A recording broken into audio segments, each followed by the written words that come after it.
यह सूचना केवल हमारे विचार हैं, वित्तीय सलाह नहीं। निर्णय लेने से पहले खुद शोध करें। किसी भी लाभ या हानि के लिए हम उत्तरदायी नहीं हैं। आज हम देख रहे हैं GHCL लिमिटेड के 2025-26 Q3 की consolidated financial performance. Starting with the sales, पिछले क्वार्टर से सेल्स में 5% का इंक्रीज हुआ है, मगर कंपनी ने पिछले साल के मुकाबले मार्जिनल सेल्स डिक्लाइन रिपोर्ट किया, अराउंड -3%।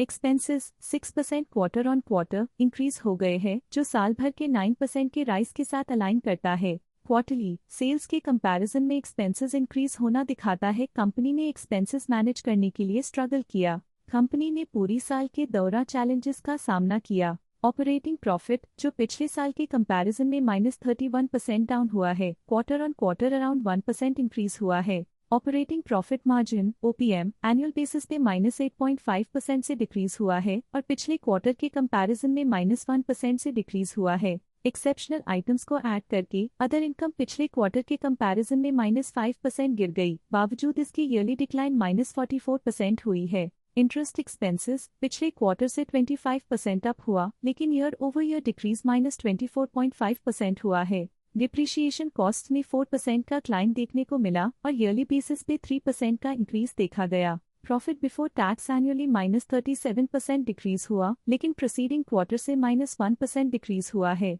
इस साल कंपनी ने 26% टैक्स पे किया और क्वार्टरली कंपनी ने 26% टैक्स पे किया है। नेट प्रॉफिट ने ईयर ऑन ईयर -37% का डिक्लाइन दिखाया, लेकिन लास्ट क्वार्टर से -0.5% का कंट्रैक्शन हुआ है। इस क्वार्टर के दौरान कंपनी का परफॉर्मेंस इतना अच्छा नहीं रहा।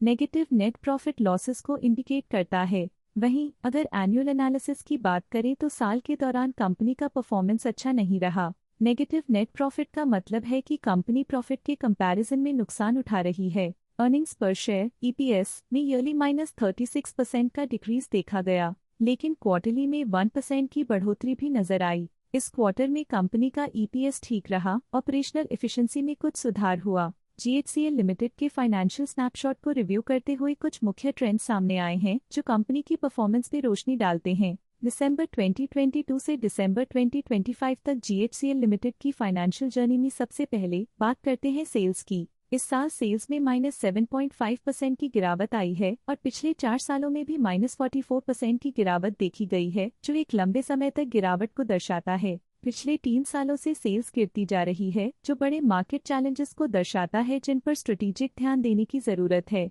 अब बात करते हैं एक्सपेंसेस की। इस साल एक्सपेंसेस -28% घट गए हैं और पिछले 4 सालों में -53% की कमी आई है। इस साल सेल्स में एक्सपेंसेस के मुकाबले ज्यादा वृद्धि हुई है, जो अच्छी प्रॉफिटेबिलिटी को दर्शाता है। इस साल ऑपरेटिंग प्रॉफिट में 53% की बढ़ोतरी हुई और पिछले 4 सालों में -23% की गिरावट हुई है। लगातार 2 साल की गिरावट के बाद इस साल ऑपरेटिंग प्रॉफिट बढ़ा है, जो ऑपरेशनल रणनीतियों में सुधार को दर्शाता है। कठिन दौर से गुजरते हुए नेट प्रॉफिट में इस साल -39.5% की गिरावट आई है, जो पिछले 4 सालों में -69% की गिरावट के साथ चुनौती पेश करता है। पिछले 3 सालों से नेट प्रॉफिट में लगातार कमी फाइनेंशियल तनाव को हाईलाइट करता है, जो इन्वेस्टर्स के ट्रस्ट पर असर डाल सकती है। EPS के लिए रास्ता कठिन रहा है। इस साल EPS -82% डिक्रीज हुआ और पिछले 4 सालों में कुल मिलाकर -91% की गिरावट हुई है। पिछले 3 सालों से EPS में लगातार गिरावट कंपनी की लॉन्ग टर्म प्रॉफिटेबिलिटी के लिए चिंता का विषय है।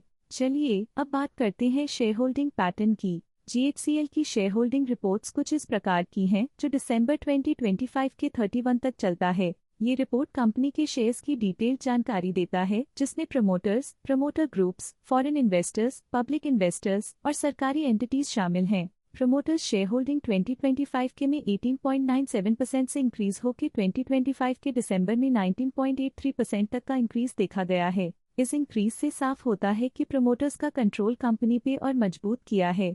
पब्लिक द्वारा हेल्ड शेयर्स का परसेंटेज 44.83% से इंक्रीज होकर 2025 के दिसंबर में 45.45% तक का इंक्रीज से देखा गया।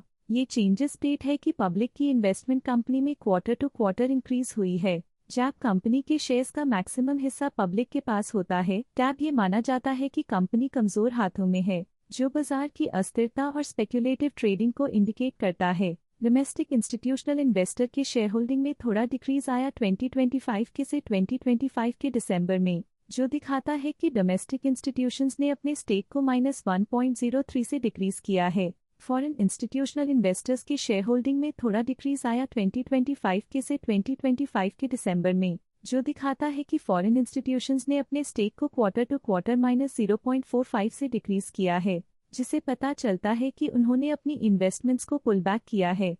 ये था कंपनी का करंट शेयर होल्डिंग पैटर्न। आइए नजर डालते हैं कुछ प्रमुख प्रमोटर ट्रांजैक्शंस पर जो मार्केट के डायनामिक्स को रीशेप कर रही हैं। 14 नवंबर 2025 को भुवनेश्वर प्रसाद मिश्रा ने 9000 शेयर्स बेचे 641.03 रुपीस पर यूनिट के हिसाब से, जिसका टोटल था 57.7 lakh.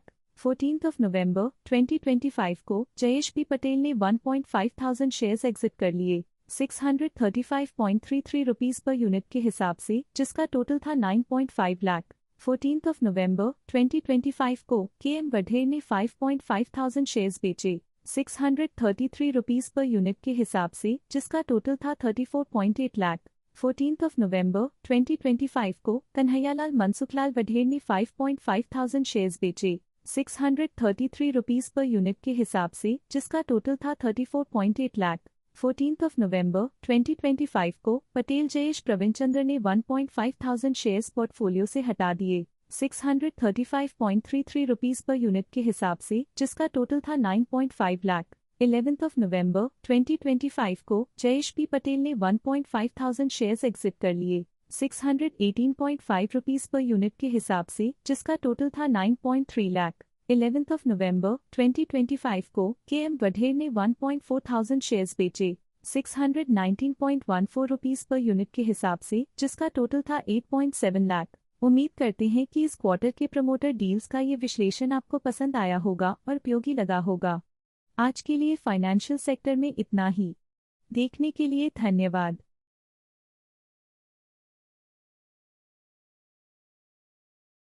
Stock latest news update के लिए चैनल को सब्सक्राइब करें और वीडियो को लाइक एंड शेयर करें।